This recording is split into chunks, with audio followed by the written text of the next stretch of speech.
você que está aqui ou agora. Hoje nós estamos na semana pós-Domingo da Misericórdia. E agora, a grande expectativa é a vinda do Espírito Santo. Então, dia 19 de maio vai ser Pentecostes. E agora nós vivemos aí esses 50 dias depois da Páscoa, depois da ressurreição de Jesus, para a gente poder viver a vinda do Espírito Santo. E a grande provocação hoje é: o que acontece se o Espírito Santo vier?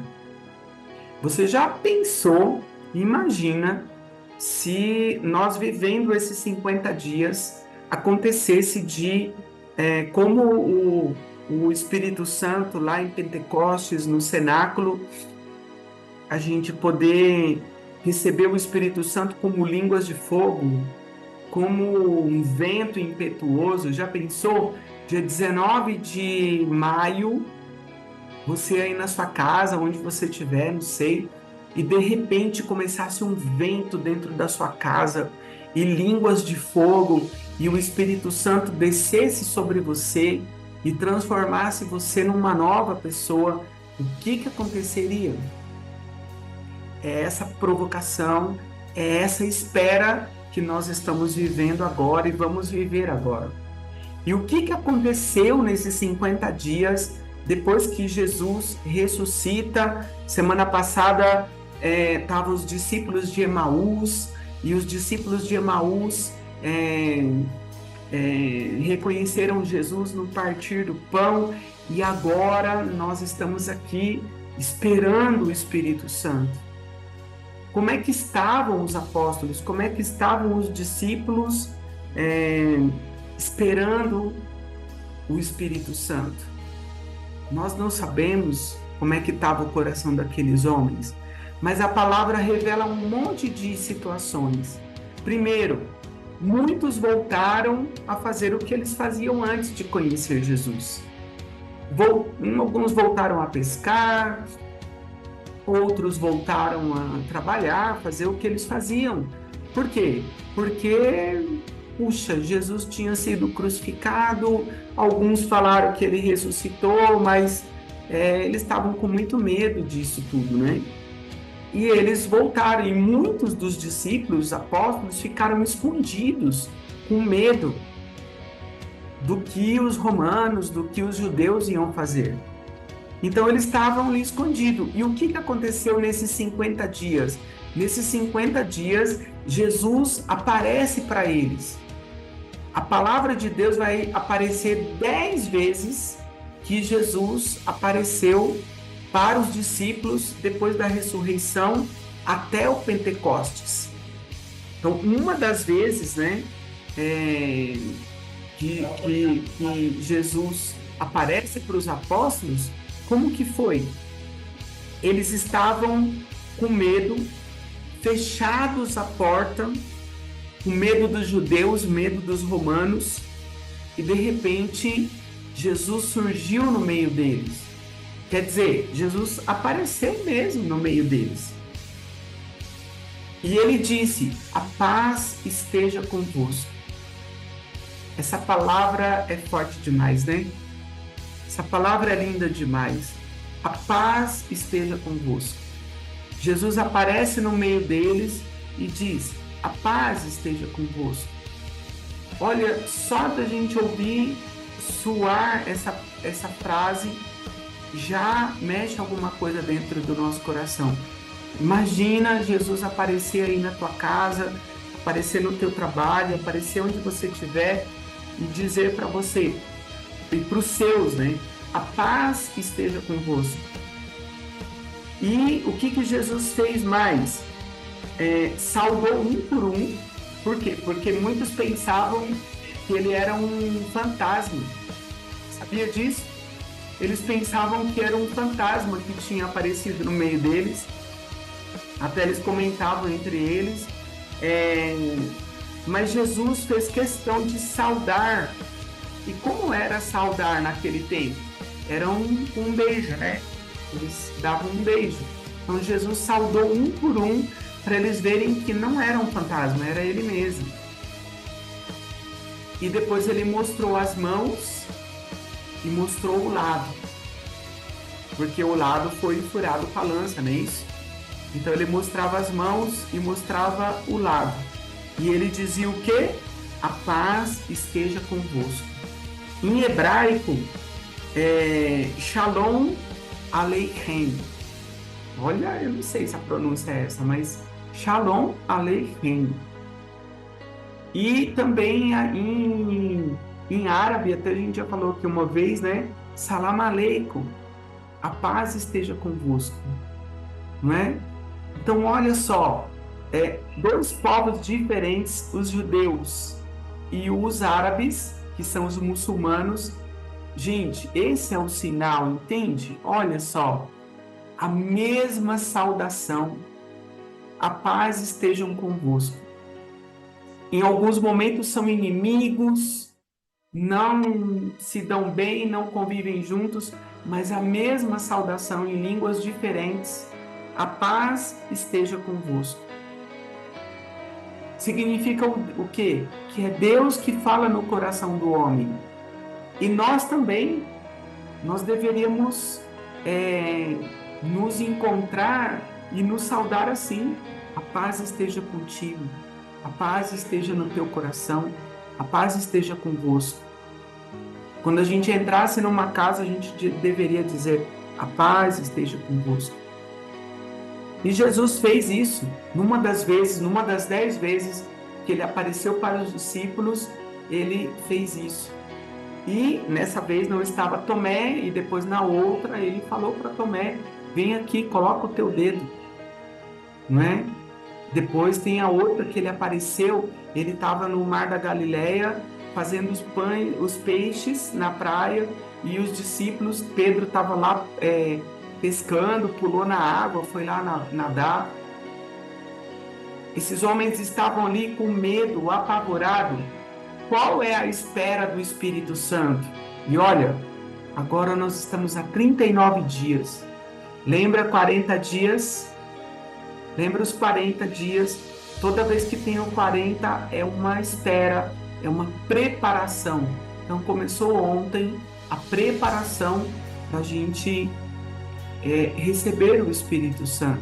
Então, o que você deveria pedir nesses 40 dias, todos os dias? Vem, Espírito Santo. Vem sobre a minha vida, Senhor. Vem sobre o meu coração. Vem sobre a minha família. Vem sobre o meu trabalho, sobre a minha saúde, sobre a minha casa. Vem, Espírito Santo. Derrama os teus dons, derrama os carismas, para que nós possamos te servir, para que abra os nossos olhos, para que a nossa mente abra, para que abra o nosso coração, para que nós possamos sentir o teu amor. O Espírito Santo é a terceira pessoa da Santíssima Trindade. Nós cremos num Deus uno e trino. É um Deus em 3 pessoas. O Pai, o Filho e o Espírito Santo. Então Jesus, ele disse, é preciso que eu vá, mas quando eu for, eu enviarei a vós o Espírito Santo, e ele colocará na tua boca tudo que você deve dizer, ele vai mover o teu coração, ele vai te dizer tudo que você tem que falar, não precisa se preocupar com as palavras nem nada, e era preciso que Jesus fosse para que o Paráclito viesse, para que o Paráclito viesse nos ensinar todas as coisas. E o que aconteceu e o que vai acontecer em Pentecostes, a gente vai voltar a falar disso aqui, provavelmente uma semana antes do Pentecostes, é o quê?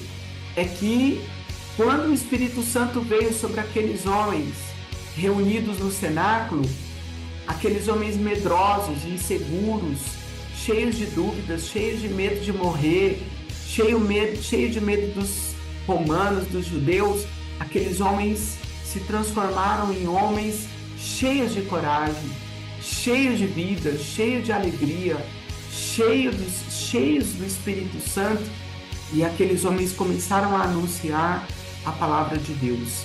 Então, olha, se você está inseguro, se você está com medo, se você não sabe o que falar, se você não sabe pregar, se você não sabe anunciar, esse é o tempo de pedir o Espírito Santo todos os dias, para que o Espírito Santo destrave a tua língua, destrave o teu coração, destrave os teus pensamentos, para que você possa anunciar o amor de Jesus. E qual é a boa nova? Qual é a boa nova que Deus quer que nós anunciemos? Que Jesus veio, e Ele veio por mim, por você, e Ele trouxe uma alegria que não passa. Ele trouxe uma paz no teu coração. Ele trouxe uma paz dentro da tua casa que nada pode roubar. Olha que coisa maravilhosa. Nós temos que anunciar isso. E esse final de semana nós estamos indo para Ilha Bela para a gente anunciar isso ao coração dos jovens. 50, 60 jovens estarão lá. E o que nós vamos dizer para ele? Olha, Jesus te ama. Jesus veio para transformar a tua vida, tirar toda essa tristeza, todo esse desejo de morte e transformar isso em vida. E você pode ser plenamente feliz, porque Deus quer te dar uma vida nova, quer te dar uma alegria nova, quer colocar uma alegria no teu coração que não passa. Imagina que coisa linda, que coisa maravilhosa. Então, por isso que está essa foto aqui atrás hoje do Espírito Santo. O que aconteceria se o Espírito Santo viesse? O que aconteceria na sua vida se o Espírito Santo viesse de verdade? O que aconteceria no teu coração, nos teus pensamentos, na tua casa? O que aconteceria se o Espírito Santo viesse? Se você quiser, ele pode vir, pode transformar tua vida, pode transformar tua casa, tua realidade. E você vai ser uma pessoa muito mais feliz, muito mais plena, muito mais preenchido de uma alegria que jamais passa. Essa foto aqui é uma foto que quem já foi lá no Vaticano sabe. Essa foto, ela tá lá quando você entra na Basílica de São Pedro. É um vitral enorme.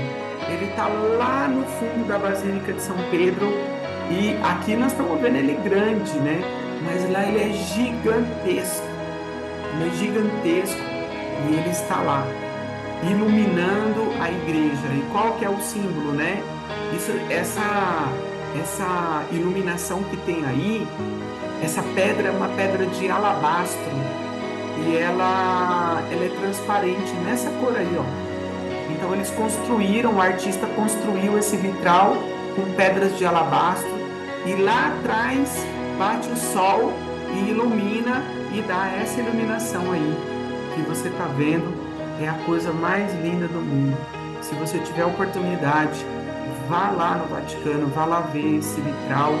É uma coisa impressionante, é gigantesco e é perfeito. Você fica lá em frente dele, contemplando como é que a pessoa fez isso, porque ele é muito grande, muito grande. E é para mostrar isso, que o Espírito Santo é muito grande e que ele ilumina toda a igreja a partir do sol, que é Deus, que é Pai, né? Então tá Deus Pai iluminando, o Espírito Santo. E abaixo dele tem a cátedra de São Pedro e tem lá o Santíssimo. Então está o Pai, Filho e o Espírito Santo iluminando toda a igreja. É lindíssimo, né?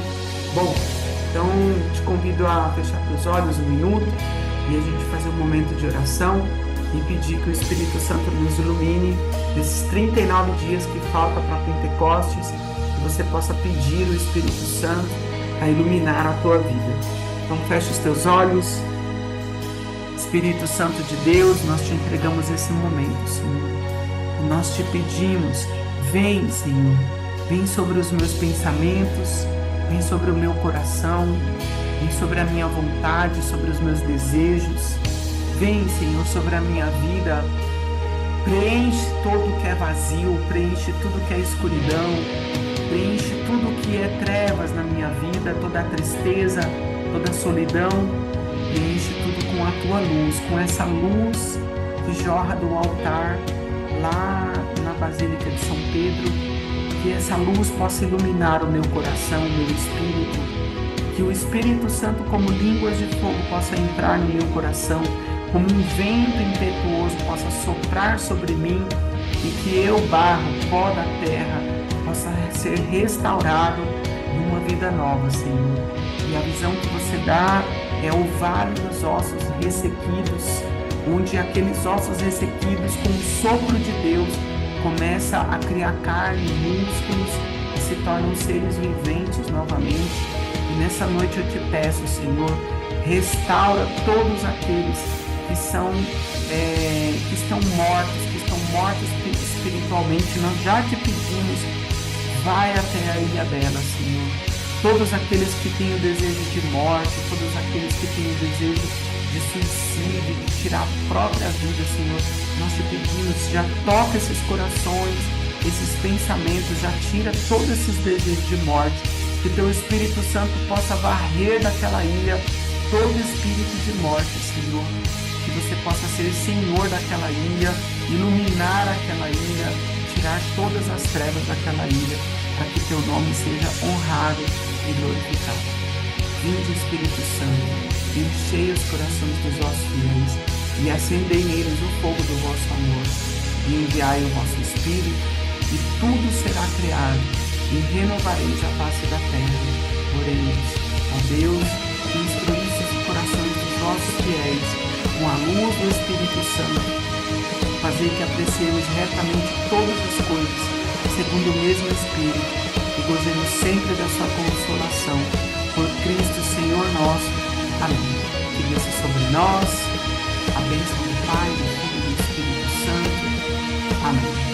Fica na paz de Deus, que o Espírito Santo invada a tua casa.